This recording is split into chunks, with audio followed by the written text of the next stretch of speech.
Hei, halo sahabat pecinta catur, selamat datang kembali di Catur Talk Indonesia. Dan saat ini kita memasuki turnamen terbaru teman-teman, Tata Steel Chess India.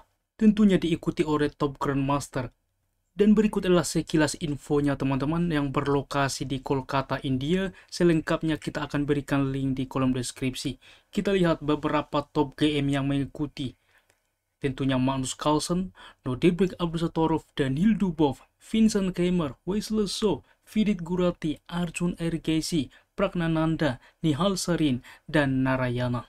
Dan kita lihat bagaimana schedule-nya teman-teman. Oke, format waktunya tentunya rapid 25+10, sedangkan blitz 3+2. Dan inilah hadiahnya teman-teman. Oke, yang berlangsung di Kolkata. Ini adalah info sekilas dan Anda bisa membacanya sendiri.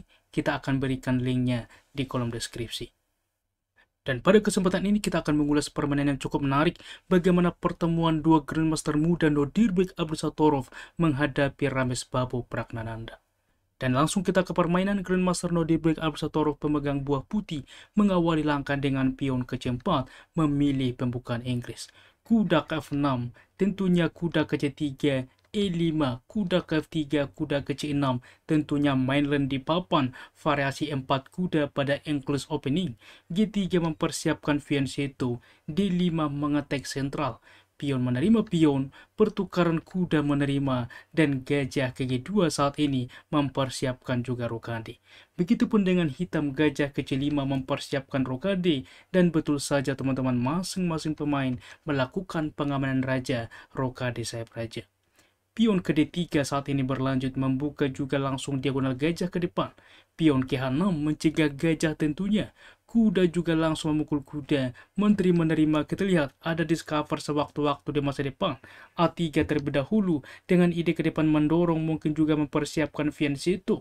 A5 menghentikan juga pion. Maka gajah ke D2 berkembang mengaktifkan benteng ke depan. Karena apa? Pion sudah dihentikan teman-teman. Menteri ke-6 dengan ide apabila ke depan ada discover, ini juga ke depan ancaman, maka menteri dapat mundur mensupport gajah sekaligus mengaktifkan gajah.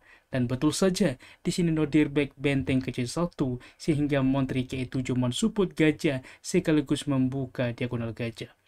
Gajah ke C3 saat ini memantau juga pion sentral, maka A4 berlanjut. Kuda ke-2 mereposisi diri juga membuka diagonal gajah.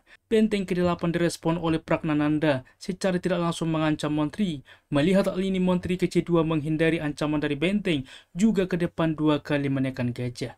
Melihat hal ini, maka gajah langsung mundur ke D6 dan pion ke E3 berlanjut, lagi-lagi mendukung ke depan pion ke sentral.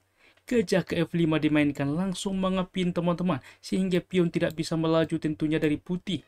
Benteng ke D1 terlebih dahulu, maka menteri ke-6 menawarkan juga di masa depan pertukaran gajah.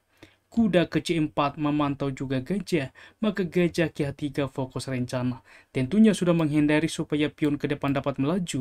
Dengan senang hati, Nodirbek Abdusattorov gajah mukul gajah, menteri menerima, sehingga D4 berlangsung saat ini karena tidak lagi dipin teman-teman. Pion menerima pion, pertukaran pion menerima, benteng ke E8 melihat juga bahwa file E sudah terbuka.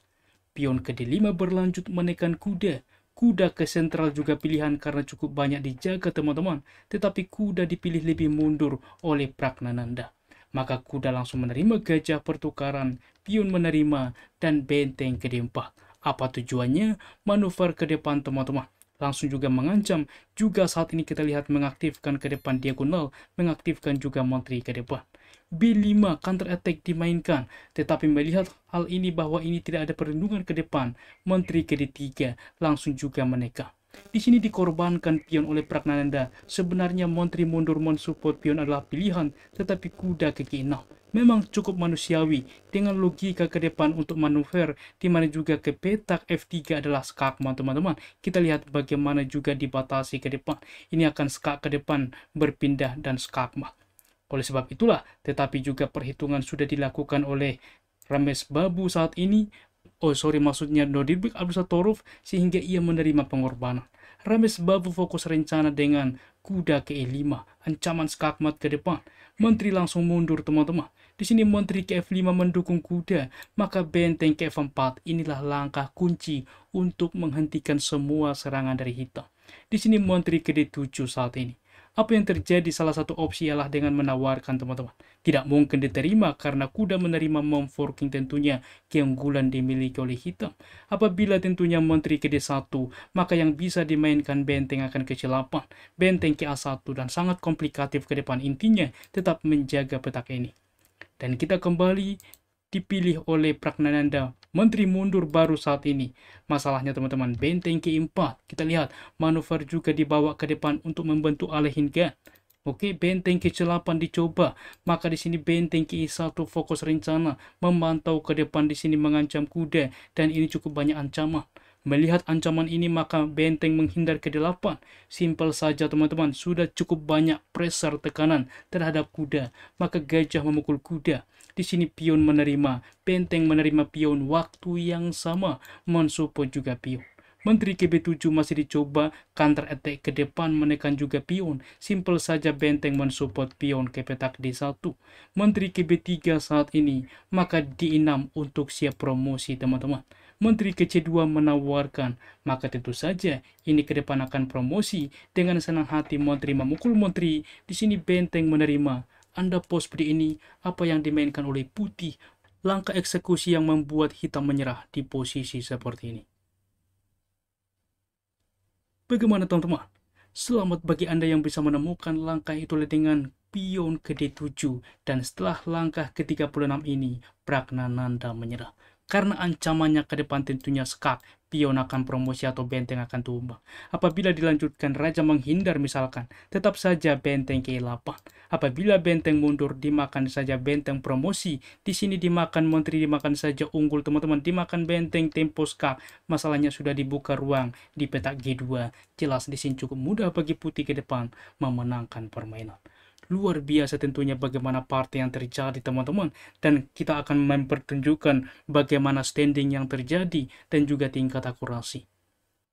Dan kita lihat teman-teman standing terupdate saat ini, Magnus Carlsen, Nordberg Abdusatorov dan Wesley So memimpin permainan.